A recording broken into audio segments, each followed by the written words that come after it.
നമസ്കാരം. ഒന്ന് ചോദിച്ചോട്ടെ, എത്രയൊക്കെ കഷ്ടപ്പെട്ട് പണിയെടുത്താലും കയ്യിൽ കാശ് നിൽക്കാത്തതായ അവസ്ഥയിലൂടെയാണോ നിങ്ങൾ കടന്നുപോയിക്കൊണ്ടിരിക്കുന്നത്?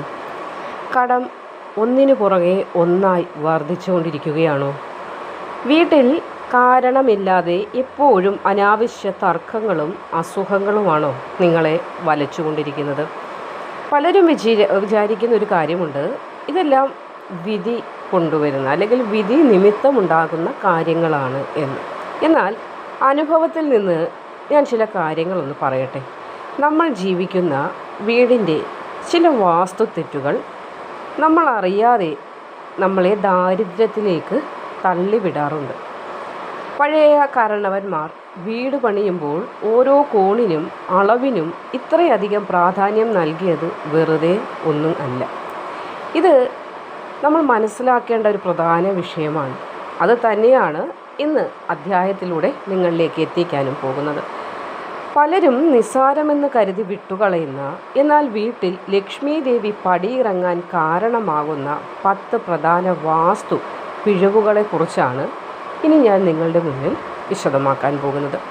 ഇതിൽ പലതും നിങ്ങൾ ഇതുവരെ എവിടെയെങ്കിലുമൊക്കെ കേട്ടിട്ടുണ്ടാകാൻ സാധ്യതയുള്ളതാണ്. എങ്കിലും ഒന്നുകൂടി ഒന്ന് ശ്രദ്ധിക്കുക. അതുകൊണ്ട് തന്നെയാണ് പറയുന്നത്, ഒരു വാക്കുപോലും വിടാതെ ഇതൊന്ന് ശ്രദ്ധിച്ച് കേൾക്കേണ്ട കാര്യം തന്നെയാണ്. അതിൽ ആദ്യത്തേത്, പല വീടുകളിലേക്കും നമ്മൾ കയറി ചെല്ലുമ്പോൾ കാണാം, ഹാളിലോ അല്ലെങ്കിൽ പ്രധാന വാതിലിന് നേരെയോ വലിയൊരു കണ്ണാടി വെച്ചിട്ടുള്ളത്. വസ്ത്രമൊക്കെ മാറി വരുമ്പോൾ നല്ല രീതിയിൽ ഒരുങ്ങിയിട്ടുണ്ടോ എന്നൊക്കെ നോക്കാൻ വേണ്ടി എളുപ്പത്തിനാണ് ഇത് ചെയ്യുന്നത്. എന്നാൽ വാസ്തുശാസ്ത്രപരമായി ഇത് വലിയൊരു തെറ്റ് തന്നെയാണ്. അതായത് വീട്ടിലേക്ക് ഐശ്വര്യവും പോസിറ്റീവ് ഊർജവും കയറി വരുന്നത് പ്രധാന വാതിലിലൂടെയാണ്. അവിടെ കണ്ണാടി കൊണ്ടുവന്ന് വെച്ചാൽ വരുന്ന ഊർജം ആ കണ്ണാടിയിൽ തട്ടി പ്രതിഫലിച്ച് പുറത്തേക്ക് തന്നെ പോകുന്നതിന് കാരണമാകും. ലക്ഷ്മി ദേവി പടിവാതിക്കൽ വന്നു മടങ്ങും എന്ന് പറയുന്നത് ഇതിനെയാണ്. അപ്പോൾ ഈ കണ്ണാടി നിങ്ങളുടെ ഹാളിൽ ഇങ്ങനെ വെച്ചിട്ടുണ്ടെങ്കിൽ അത് അവിടെ നിന്ന് മാറ്റേണ്ടതാണ്. അപ്പോൾ അതാണ് ആദ്യത്തെ വാസ്തുപരമായി നമ്മുടെ ഗൃഹത്തിൽ ദോഷങ്ങൾ വന്നു ചേരുന്നതിന് കാരണമാകുന്ന ഒന്നാമത്തെ തെറ്റ്. ഇനി രണ്ടാമത്, സന്ധ്യാസമയത്ത് തൂത്തുവാരുന്നതും ചപ്പ് ചവറുകൾ കൊണ്ടുവന്ന് കത്തിക്കുന്ന രീതിയൊക്കെ ഉണ്ടെങ്കിൽ ഇതും പ്രത്യേകം ശ്രദ്ധിക്കേണ്ടതാണ്. അതായത് വീട് എപ്പോഴും വൃത്തിയായിരിക്കേണ്ട അത്യാവശ്യമാണ്, ശരി തന്നെ കാര്യം. എന്നാൽ സൂര്യൻ അസ്തമിക്കുന്ന ആ ഒരു സമയത്ത് വീട് തൂത്തുവാരി അഴുക്കുകൾ പുറത്തേക്ക് കളയാൻ പാടുള്ളതല്ല. ജ്യോതിഷത്തിൽ സന്ധ്യാനേരത്തിന് വലിയ പ്രാധാന്യമുണ്ട്. എന്തെന്നാൽ ലക്ഷ്മി ദേവി നമ്മുടെ ഗൃഹം സന്ദർശിക്കാൻ നമ്മുടെ വീട്ടിലേക്ക് എഴുന്നള്ളുന്ന സമയമാണ്. അപ്പോൾ ആ നേരത്ത് വീടിൻ്റെ വടക്കു കിഴക്കേ മൂലയിലോ അല്ലെങ്കിൽ ഉമ്മറത്തോ ചപ്പ് ചവറുകൾ കൂട്ടിയിടുന്നത് ഐശ്വര്യക്കേടാണ്. പകൽ സമയത്ത് ഇത് ചെയ്യാവുന്നതാണ്. അതുകൊണ്ട് തന്നെ ലക്ഷ്മി ദേവി വരുന്നതായ ഈ ത്രിസന്ധ്യാവേളകളിലൊന്നും ഇങ്ങനെയുള്ള കാര്യങ്ങൾ ചെയ്യാതിരിക്കാനായിട്ട് ശ്രദ്ധിക്കണം. ഇനി മൂന്നാമത്തെ പ്രധാന കാര്യം, അടുക്കളയിലെ ഉപ്പും വെള്ളവും സൂക്ഷിക്കുന്ന രീതിയുമായി ബന്ധപ്പെടുത്തതാണ്. അതായത് പണ്ടൊക്കെ കാരണവന്മാർ പറയാറുണ്ട്, അടുക്കളയിൽ ഉപ്പുകൂടം കാലിയാകാൻ പാടില്ല എന്ന്. മിക്ക ആളുകൾ ഇത് കേട്ടിട്ടും ഉണ്ടാകും. കല്ലുപ്പ് എപ്പോഴും ഒരു ചില്ലു പാത്രത്തിലോ മൺപാത്രത്തിലോ ആണ് സൂക്ഷിക്കേണ്ടത്. അതും ശ്രദ്ധിക്കണം. പ്ലാസ്റ്റിക് പാത്രങ്ങൾ കഴിവതും ഒഴിവാക്കുകയാണ് വേണ്ടത്. അതേപോലെ അടുക്കളയിലെ വെള്ളം സൂക്ഷിക്കുന്നതായ പാത്രം, പാചകം ചെയ്യുന്ന അടുപ്പും ഇത് രണ്ടും തൊട്ടടുത്ത് തന്നെ വരാൻ പാടില്ല എന്നതും വാസ്തുപരമായി പറയാനുണ്ട്. അതായത് തീയും വെള്ളവും ഇത് ശത്രുക്കളാണ്. അപ്പോൾ ഇവ തമ്മിൽ കൃത്യമായ അകലമില്ലെങ്കിൽ വീട്ടിൽ പണച്ചെലവുകൾ, അതുകൂടാതെ ദമ്പതികൾക്ക് എപ്പോഴും വഴക്കായിരിക്കും. ദമ്പതികൾ തമ്മിൽ അങ്ങോട്ടൊരു സ്നേഹമില്ലാത്ത അവസ്ഥയൊക്കെ വരാൻ സാധ്യതയുണ്ട്. അപ്പോൾ ഇതുകൂടി സൂക്ഷിക്കണം. ഇനി നാലാമത്തെ കാര്യം, കട്ടിലിനടിയിൽ അനാവശ്യമായ സാധനങ്ങൾ കൊണ്ടുവന്ന് വയ്ക്കുന്നതാണ്.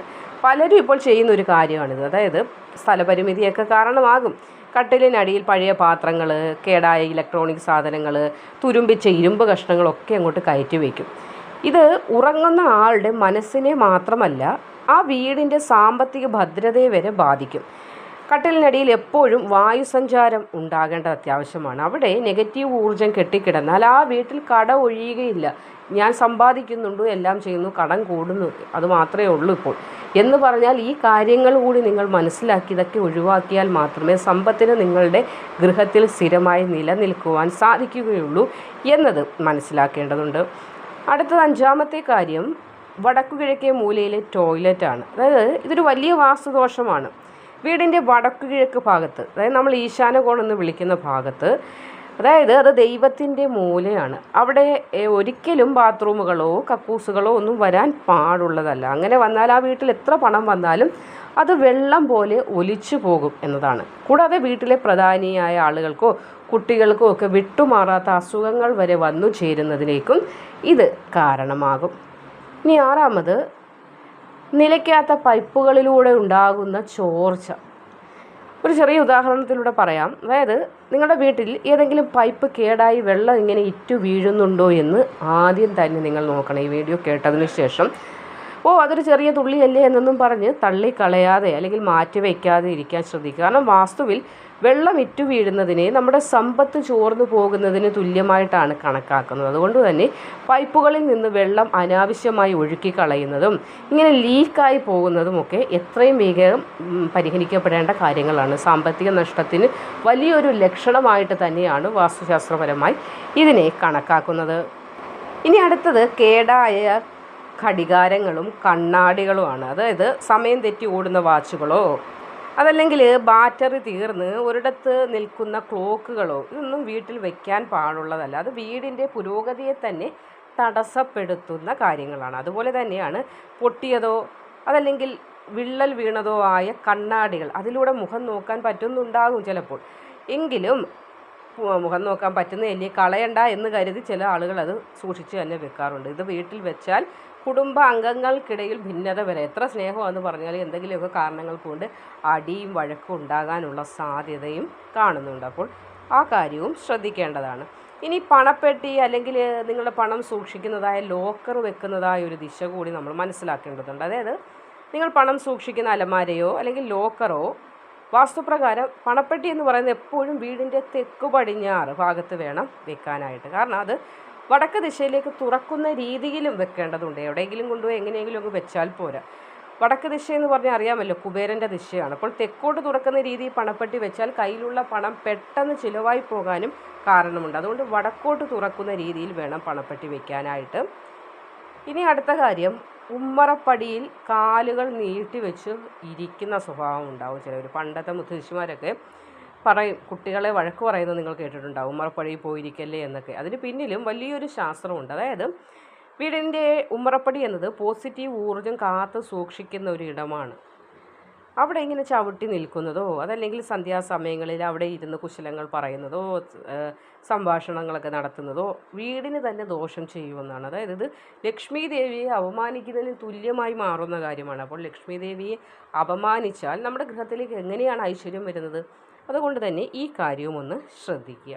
ഇനി 10-ാമത്തെ പോയിന്റ്, ഉണങ്ങിയ ചെടികളൊക്കെയാണ്. അതായത് വീട് ഭംഗിയാക്കാൻ വേണ്ടി പലരും ഇൻഡോർ പ്ലാന്റുകളൊക്കെ വെക്കാറുണ്ട്. എന്നാൽ ഉണങ്ങിപ്പോയ ചെടികൾ ഇങ്ങനെ വീടിനുള്ളിൽ വെക്കുന്നത്, അതായത് കള്ളിച്ചെടി പോലെ മുള്ളുകളൊക്കെ ഉള്ള ചെടികളും വീടിൻ്റെ ഉമ്മറത്തോ അല്ലെങ്കിൽ ഇൻഡോർ പ്ലാന്റായി വീടിനകത്തോ വെക്കുന്നതും പോസിറ്റീവ് എനർജി ആ ഗൃഹത്തിലുള്ളതും അല്ലെങ്കിൽ ഗൃഹത്തിന് പുറത്തുള്ളതുമായി ഗൃഹത്തെ ചുറ്റിപ്പറ്റി നിൽക്കുന്നതുമായി പോസിറ്റീവ് എനർജിയൊക്കെ നശിക്കുന്നതിനും എപ്പോഴും ആ ഗൃഹത്തിൽ ഒരു ശാന്തി ഇല്ലാത്ത അവസ്ഥ, അതായത് അശാന്തി വന്നു ചേരുന്നതിനുമൊക്കെ കാരണമാകും.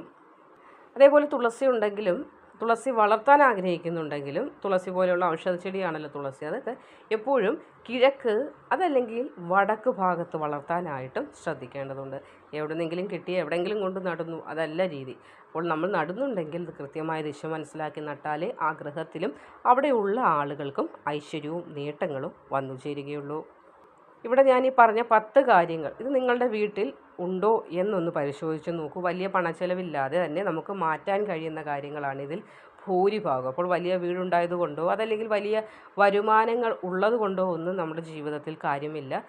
എന്തെന്നാൽ ആ വീട്ടിൽ സമാധാനവും ഐശ്വര്യവും നിലനിൽക്കേണ്ടത് കൂടിയുണ്ട്. അത് രണ്ടുമില്ലെങ്കിൽ പിന്നെ ഈ പറഞ്ഞ കാര്യങ്ങൾ ഒരു മാറ്റവും വരുത്താതിരുന്നാൽ എങ്ങനെയാണ് നമ്മുടെ ജീവിതത്തിൽ നേട്ടങ്ങൾ വന്നു ചേരുന്നത്? അപ്പോൾ ജീവിതത്തിൽ നല്ല മാറ്റങ്ങൾ വരുന്നത് നിങ്ങൾക്ക് കാണാനായി ആഗ്രഹമുണ്ടെങ്കിൽ ഈ കാര്യങ്ങളൊക്കെ ഒന്ന് മാറ്റം വരുത്തി നോക്കൂ. നിങ്ങളുടെ ജീവിതത്തിൽ സമ്പത്ത് നിലനിൽക്കുകയും ദാരിദ്ര്യ ദുഃഖം പതിയെ പതിയെ നിങ്ങളിൽ നിന്ന് അകന്നു പോവുകയും ചെയ്യുന്നതാണ്.